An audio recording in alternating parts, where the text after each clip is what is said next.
पिछले हफ्ते हमने अपनी वीडियो में श्री गुरु ग्रंथ साहिब जी की 5 अद्भुत बातें आपको बताई थी जो आपने बहुत पसंद की। आप सबकी डिमांड पर ही आज हम फिर से श्री गुरु ग्रंथ साहिब जी में से और 5 बातें लेकर आए हैं, जिसमें सदगुरु जी हम मनुष्यों की समस्याओं का समाधान बताते हैं। अगर हम इन बातों को अपने जीवन में अपनाएंगे तो हमारा जीवन पहले से बहुत बेहतर होगा। तो आइए हम सब मिलकर श्री गुरु ग्रंथ साहिब जी के उपदेशों को सुने, समझें और अपने जीवन में धारण करें। वीडियो पसंद आने पर इसे शेयर जरूर करें ताकि जो आनंद, जो सुख आपको मिला वही औरों को भी मिल सके। श्री गुरु ग्रंथ साहिब जी में जीवों द्वारा किसी की निंदा चुगली करना सबसे बड़ा गुनाह माना है। ऐसे निंदकों का लोक और परलोक में मुंह काला होता है। किसी साधु संत या बड़े महापुरुष की निंदा करना तो गुनाह है ही, पर किसी आम इंसान की निंदा करना भी उतना ही बड़ा गुनाह श्री गुरु ग्रंथ साहिब जी में माना गया है। हर जगह ऐसे निंदकों को लानतें मिलती हैं। श्री गुरु ग्रंथ साहिब जी में लिखा है, अरदास सुनी दातार प्रभ होए किरपाल, राख लिया अपना सेवकों मुख निंदक छार। गुरु अर्जन देव जी अपनी बानी में कहते हैं, जिस सेवक की अरदास प्रभु ने सुन ली, जिस सेवक पर प्रभु दयावान हो गया, फिर अपने उस सेवक की प्रभु हमेशा रक्षा करता है। ऐसे सेवकों को दुख देने वाले निंदकों के मुंह पर कालिख मली है, यानी निंदक हमेशा धिक्कारा जाता है। गुरु जी फरमाते हैं, निंदा करना सबसे बुरा कर्म है। ये तो ऐसी है जैसे अपने सिर पर पापों की गठरी उठा लेना। एक बार संत कबीरदास जी को किसी ने आकर कहा कि आपके लोग बड़ी निंदा करते हैं, जबकि आप तो लोगों को भक्ति मार्ग पर चलने का रास्ता दिखाते हो। तो कबीरदास जी ने कहा, जरूर मेरे पिछले युग के कर्म होंगे जो लोग मेरी इस जन्म में निंदा करते हैं। ऐसा करके वो निंदक मेरे पापों का भार कम करते जा रहे हैं। श्री गुरु ग्रंथ साहिब में दर्ज कबीर जी अपनी बानी में कहते हैं, निंदो निंदो मोको लोग निंदो, निंदा जन को खरी प्यारी, निंदा बाप निंदा महतारी। कबीर जी कहते हैं, जगत बेशक मेरी निंदा करे, बेशक मेरे अवगुण ढूंढे, प्रभु के सेवक को अपनी निंदा होती अच्छी लगती है। क्योंकि कबीरदास जी का मानना है, निंदा मेरे माँ बाप के जैसी है। जैसे माँ बाप अपने बच्चों में अच्छे गुण विकसित होते देखना चाहते हैं, ठीक उसी प्रकार निंदा भी अवगुणों को सामने लाकर अंदर के गुणों को उजागर करने में सहायक होती है। गुरबानी में लिखा है, जब किसी की निंदा करने का दिल करे तो पहले अपने खुद के कर्मों पर भी एक नजर जरूर डालो कि ये कर्म तो मैंने भी किए हैं। श्री गुरु ग्रंथ साहिब जी फरमाते हैं, निंदा भली किसै की नाही, मनमुख मुग्ध करन, मुंह काले तिन निंद का, नरके कोर पवन। जिसका अर्थ है, किसी की भी निंदा करनी सही नहीं है। अपने मन के पीछे चलने वाले मूर्ख मनुष्य ही निंदा करते हैं। लोक परलोक में वही निंदक अपनी बदनामी करवाकर नरकों में पड़ते हैं। गुरुजी फरमाते हैं, हे जीव, ये जुबान तुझे केवल प्रभु के गुण गाने के लिए मिली थी, ना कि चुगली निंदा के लिए। इतिहास में हम सब पढ़ते हैं कि चंदू ने जहांगीर के आगे गुरु अर्जन देव जी की बड़ी निंदा चुगली करके जहांगीर को उनके खिलाफ भड़काया था। गुरु अर्जन देव जी की शहादत के पीछे चंदू का काफी बड़ा हाथ था। अंत में गुरु अर्जन देव जी के पुत्र हरगोबिंद साहिब जी ने चंदू की नाक में नकेल डालकर उसे लाहौर की गलियों में दौड़ा दौड़ा कर खत्म किया था। ये हश्र होता है निंदा करने वालों का।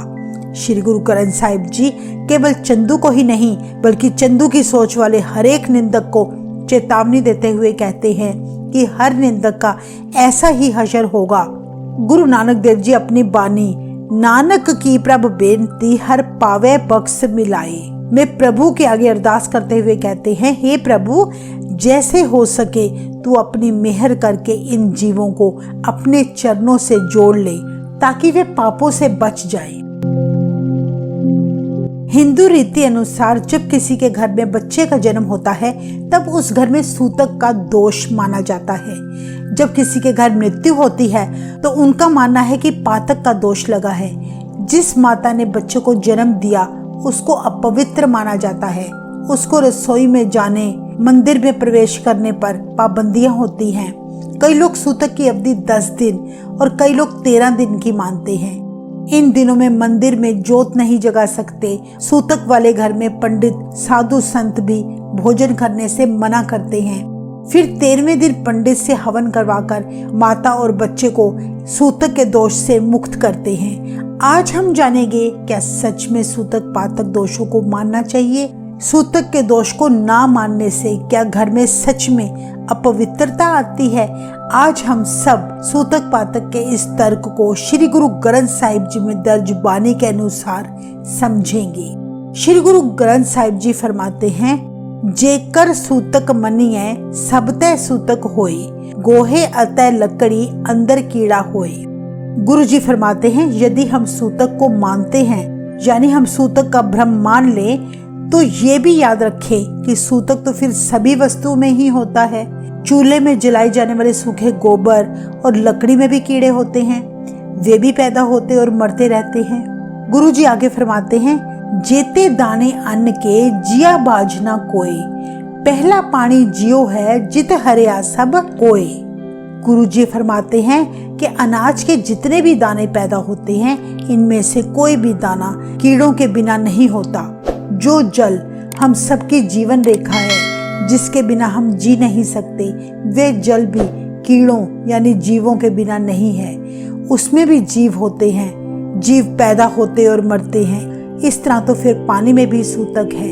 यदि लोगों के सूतक रूपी अंधविश्वास भ्रम को सूतक मान लिया जाए तो फिर सूतक तो हर वस्तु में है। सूतक क्यों कर रखिए सूतक पवै रसोई, जिसका अर्थ है सूतक की रस्म पूरी तौर पर मानना बहुत कठिन है, क्योंकि इस तरह तो हर समय ही रसोई में सूतक बना रहता है। अब गुरु जी इसका हल बताते हुए कहते हैं, नानक सूतक एव न उतरे ज्ञान उतारे तोय, जिसका अर्थ है कि हे जीव, वहमों भ्रमों के कारण पड़ा सूतक इस तरह कभी मन से नहीं उतरता। इसे तो केवल प्रभु का ज्ञान ही धोकर उतार सकता है। असली सूतक क्या है जिसको जीव जानते हुए भी अनदेखा कर देता है। इस बारे में गुरुजी कहते हैं, मन का सूतक लोभ है, जिह्वा सूतक कूड़, अखी सूतक वेखना, परत्रिय पर धन रूप, कन्नी सूतक कन पै, लाए एतबारी खाए, नानक हंसा आदमी बद्धे जम पर जाए। गुरुजी कहते हैं, हे जीव अब सुन, मन का सूतक लालच है, यानी जीवों के मन में लालच रूपी सूतक चिपका हुआ है। जीव का सूतक झूठ बोल रहा है, यानी मनुष्य जीव से झूठ बोलते हैं, उनकी जीव को झूठ रूपी सूतक चिपका है। गुरुजी आगे फरमाते हैं, जो मनुष्य आंखों से पराया धन और पराई स्त्री का रूप देखते हैं उन्हें भी आंखों का सूतक चिपका हुआ है। जो अपने कानों से किसी की निंदा चुगली सुनते हैं उन्हें भी कान का सूतक है। गुरु नानक देव जी आगे फरमाते हैं, ऐसे मनुष्य देखने में भले ही हंस जैसे सुंदर हों, बाहर से साफ सुथरे हों, पर तब भी यमराज उन्हें बांधकर नरकों में ले जाता है।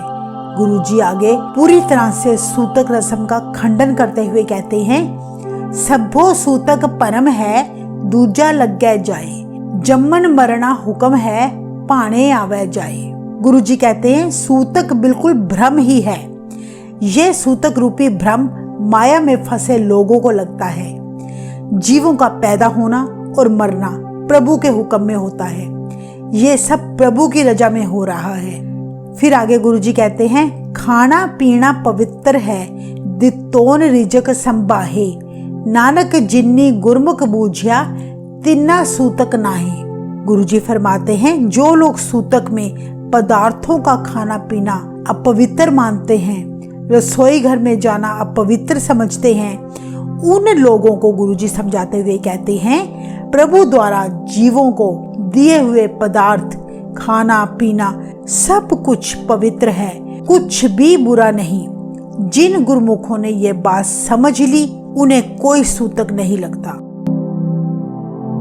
श्री गुरु ग्रंथ साहिब जी सच की बानी है, जिसमें सच की व्याख्या की गई है। इस महान ग्रंथ में बहुत सारे ऐसे शब्द दर्ज हैं जो सच्ची घटनाओं पर आधारित हैं। हर रोज शाम के समय पढ़ी जाने वाली रहरास साहिब जी की बानी में हम पढ़ते हैं, मेरे माधो जी सत्संगत मिले सु तरिया, श्री गुरु अर्जुन देव जी और उनकी संगत के बीच एक बार कुछ ऐसा घटित हुआ कि तब गुरु अर्जुन देव जी ने यह शब्द का उच्चारण किया था, जो बाद में गुरु जी ने श्री गुरु ग्रंथ साहिब जी में अपनी बानी दर्ज कर दी। गुरु जी का एक बहुत प्यारा सेवक था माधव दास। उस सेवक पर गुरु जी की अपार कृपा थी। वे श्रीनगर में रहता था। हर रोज प्रभु की महिमा का गुणगान करते हुए कथा कहानियां सुनाया करता। उसकी आवाज में कुछ ऐसा जादू था कि जो भी उसके मुख से एक बार प्रभु के गीत सुन लेता, वो बार बार उनकी संगत में आया करता। दूर दूर से ब्राह्मण भी माधवदास की संगत में आकर बड़े प्रेम से भक्ति के रस में डूब जाते। कहते हैं तब माधवदास के पास एक युवक बड़ी श्रद्धा से संगत की सेवा किया करता था। माधवदास के मुख से कथा कहानियां सुनता और जूठे बर्तनों की हर रोज सेवा किया करता। वे युवक अधिक समय सेवा में बिताकर देर रात अपने घर लौट जाया करता। यह नित्य कर्म उसके जीवन का हिस्सा बन चुका था।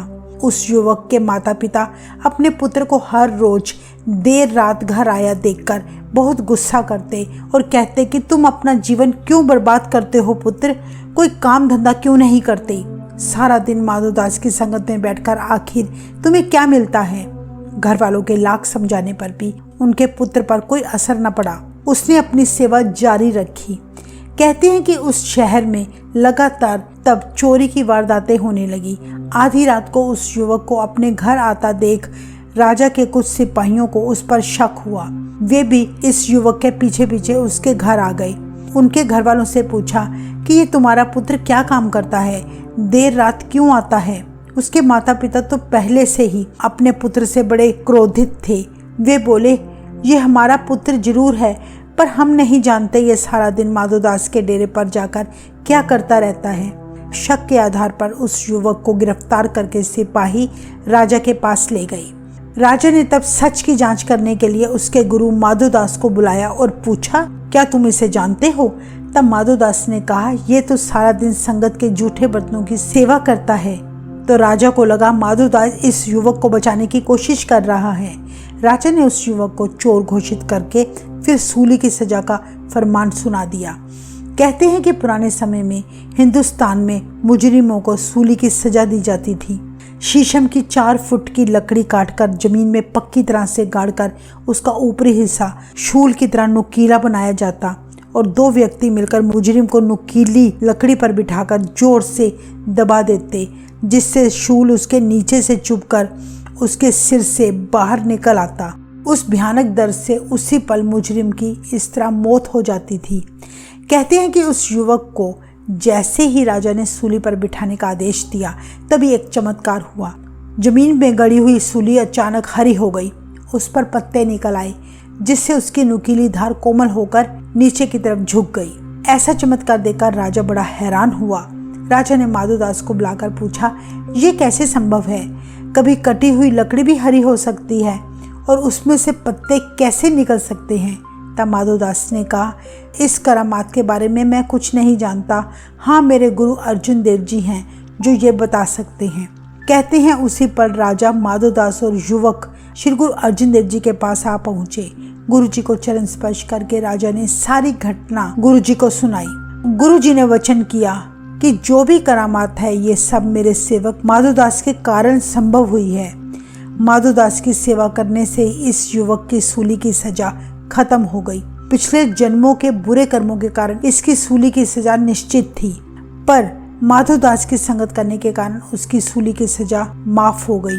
उसी पल गुरुजी ने वचन किया, मेरे माधव जी सत संगत मिले सो तरिया, जिसका अर्थ है जिसे गुरुजी की संगत नसीब होती है उसका लोक और परलोक दोनों संवर जाते हैं, उसका उद्धार हो जाता है। इस प्रसंग से यह समझ आती है कि जो व्यक्ति साधु संगत करता है उसकी बड़ी से बड़ी सजा भी माफ हो जाती है। जगत में ऐसा कोई मनुष्य नहीं है जिसे कोई चिंता ना हो। हर मनुष्य को अपने परिवार की चिंता है, कामकाज की चिंता है। ऐसी ढेरों चिंताओं के कारण कई मनुष्य रात को सो भी नहीं पाते। श्री गुरु ग्रंथ साहिब जी फरमाते हैं, नानक चिंता मत करो, चिंता तिस ही है। गुरु जी कहते हैं, हे जीव, तू रोजी रोटी के लिए फिक्र ना कर, ये चिंता तो उस प्रभु को खुद ही है। आगे गुरु जी फरमाते हैं, जल में जंत उपायन तिन्हा भी रोजी दे। गुरुजी कहते हैं जो प्रभु सारों को रोजी दे रहा है वो तुझे भी देगा, क्योंकि प्रभु का स्वभाव ही है सब जीवों की संभाल करनी। जिस प्रभु ने पानी में ढेरों जीव पैदा किए हैं उन्हें भी वह रोटी दे रहा है, फिर तू क्यों चिंता करता है।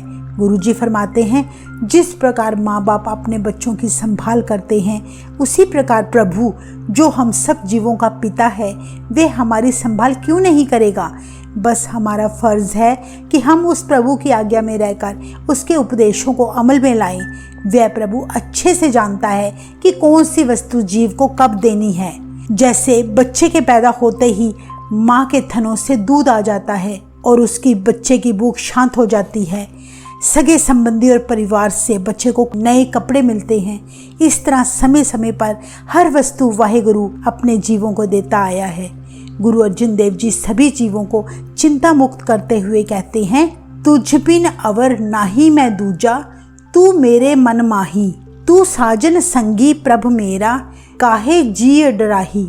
गुरु जी कहते हैं, हे मेरी जिंदे तू क्यों डरती है, तू हर वक्त ऐसी अरदास किया कर कि हे प्रभु तेरे बिना मेरा और कोई सहारा ही नहीं है, तू मेरे मन में बसा रह, तू ही मेरा साजन है, तू ही मेरा साथी है, तू ही मेरा मालिक है।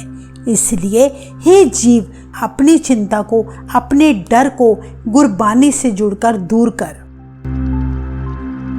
श्री गुरु ग्रंथ साहिब जी फरमाते हैं, हे जीव तू किसी अन्य जीव से ना डर, केवल प्रभु का डर अपने मन में रख कि कहीं मैं ऐसा गुनाह ना कर बैठूं कि मेरा प्रभु मुझसे रूठ जाए। सब जीवों को एक प्रभु की संतान समझ, दया प्रेम जैसे गुण अपने मन में पैदा कर। ये सारी कायनात प्रभु के हुक्म में चल रही है। सूरज समय पर निकलता है, समय पर छिपता है, समुद्र में पानी ने अपनी सीमा निर्धारित की है, धरती अपनी गति में घूमती है। जैसे गुरबानी में आशा दीवार में हम पढ़ते हैं, पै विच पवन वह सदवाओ, पै विच चले लख दरियाओ, पै विच अगन कढ़ै वेगार, पै विच धरती दब्बी पार, पै विच इंद फिरै सिर पार, पै विच राजा धर्म द्वार, पै विच सूरज पै विच चंद। गुरुजी कहते हैं कि हवा सदा से ईश्वर के डर में चल रही है, लाखों नदियां भी प्रभु के डर में बहती रही हैं, आग भी जो सेवा करती है ईश्वर के भय में है। सारी धरती ईश्वर के डर के कारण ही भार तले दबी हुई है।